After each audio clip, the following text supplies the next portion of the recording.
I'll be doing next weekend is visiting the Cuyahoga Valley National Park.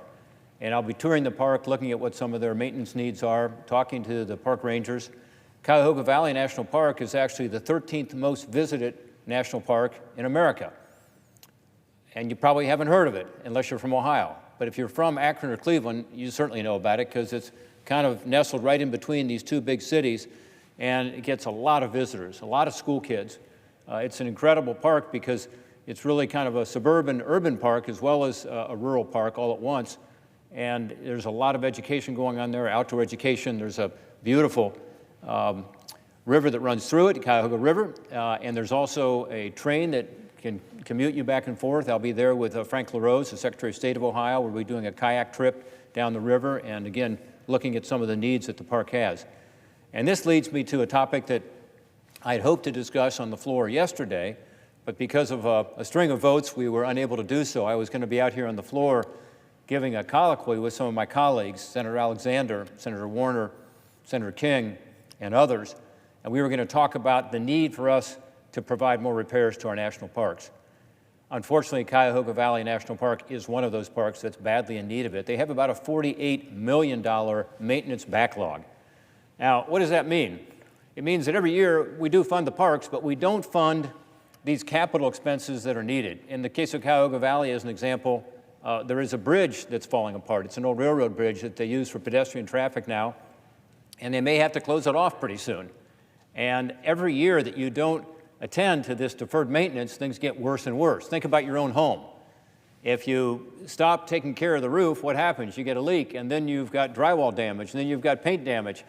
And so the federal government over time has not taken care of the parks, not provided the right stewardship in terms of these longer-term deferred maintenance projects. Yes, we fund the naturalist programs, we fund the immediate needs of the park, but these more expensive, frankly, items like deferred maintenance do not get funded. So my hope is that we will pass legislation to do that. For more than a century, we have been blessed as Americans to have these national parks, and they are amazing.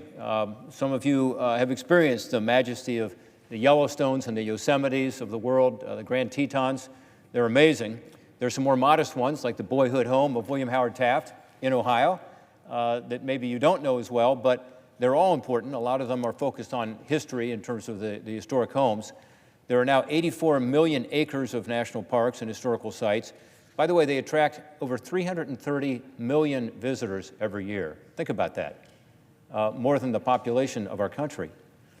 Again, we've got 8 of those parks in Ohio. We're proud of those. 2.7 million visitors go to Ohio's national parks every year.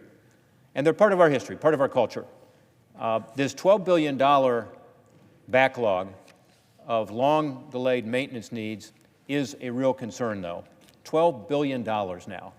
And these parks are treasures, but they've been allowed, unfortunately, to deteriorate to the point that some of the assets in these parks are totally unusable. So if you go to a park today, you may find out that the trail is closed or a visitor center can't be visited.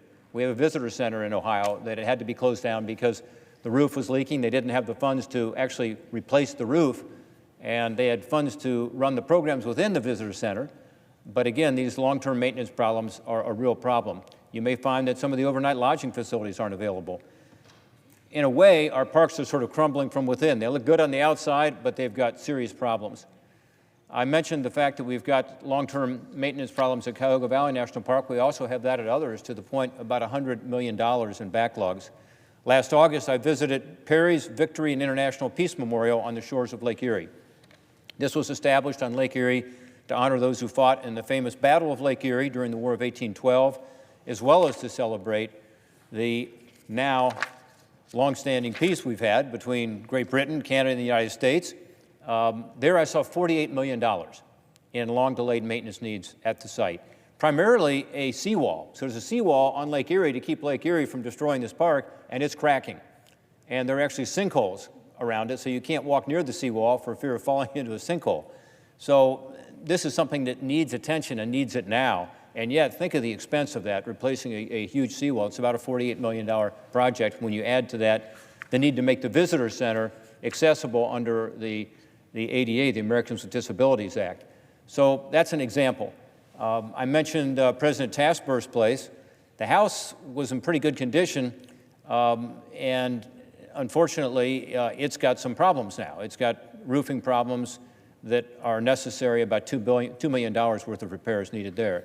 I visited Hopewell Culture National Historical Park in Chillicothe. There you see these millennia-old burial sites, these, from pre-Columbian times.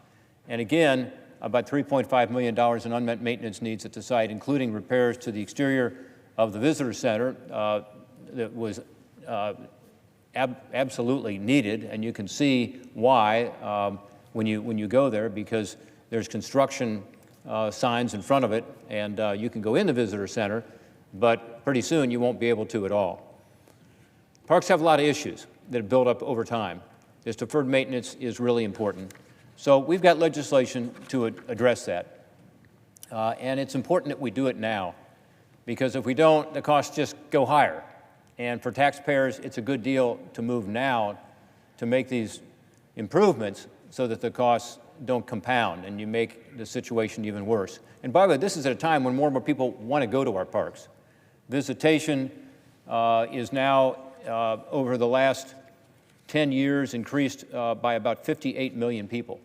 That's putting a lot of pressure on the parks, of course, but it's good if people want to go to the parks. Again, a national treasure. It's a great place to go with your family. But we can't keep the parks healthy through Band-Aids alone. We need this legislation. Along with my colleagues, Senators Mark Warner, Lamar Alexander, and Angus King, I spoke about earlier, 2 Republicans, 1 Democrat, 1 independent, we have proposed what's called Restore Our Parks Act. It's a common sense solution.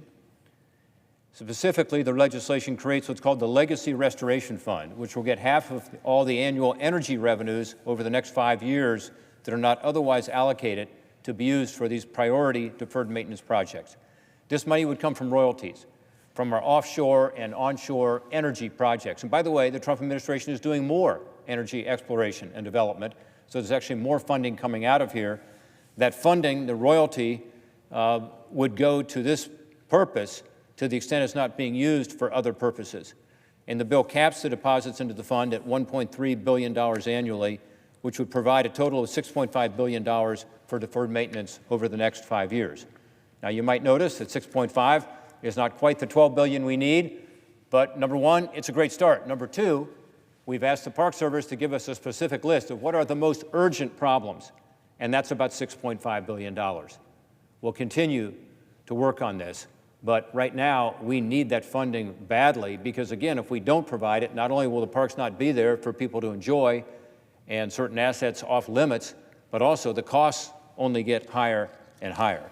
It's an historic step in the right direction. Last Congress, we proposed this legislation, and we got a lot of support. We had a total of 40 co-sponsors here in the United States Senate, more than 1/3 of this chamber. There was a House bill also offered, a companion legislation in the House. That had actually got 302 members supporting it. So these are totally bipartisan approaches, 2/3 of the House of Representatives. We also got it through our committee here in the Senate last year. The Senate Energy and Natural Resources Committee passed the bill on a bipartisan basis by a vote of 19-4. We also, importantly, received support from all over the country. As people found out about this legislation, people who love the park stepped forward. It also included the Pew Charitable Trust, the National Parks Conservation Association, the Outdoor Industry Alliance, the National Trust for Public Land, and others. During the legislation hearing last year, the director of the Pew Trust agreed, saying, quote, "Supporting this bipartisan bill is a wise investment for our national park system and has overwhelming support from the American public, generates hundreds of thousands of jobs and billions of dollars for the economy each year, and provides access to world-class recreation opportunities and helps preserve our nation's history." All true. So this is a critical piece of legislation that we can actually agree on here on a bipartisan basis. We urge that it be moved quickly. As we enter the August recess, a lot of my colleagues are going to go to one of our national parks or more. Some of them live, as one told me recently, in the shadow of one of our national parks. Folks who live in places like Montana and Wyoming see the parks all the time. As I said, I'll be at our national park, our largest single one, Cuyahoga Valley National Park. And this is a time for us to see the parks, tour the parks, find out what the needs are, and hopefully come back here to Congress in September and do something about this deferred maintenance. I want to urge my colleagues first on the Energy and Natural Resources Committee to take this bill up. Let's mark it up again as soon as possible after the recess. Let's not wait any longer until things get worse. I look forward to working with my colleagues to getting this legislation then on the floor of the Senate, to get it voted on, to have the companion bill that's still being worked on in the House voted on as well, and let's get something done and send it to the President for his signature so we can ensure that these treasures, our national parks, are there for generations to come. Thank you, Mr. President. I yield back.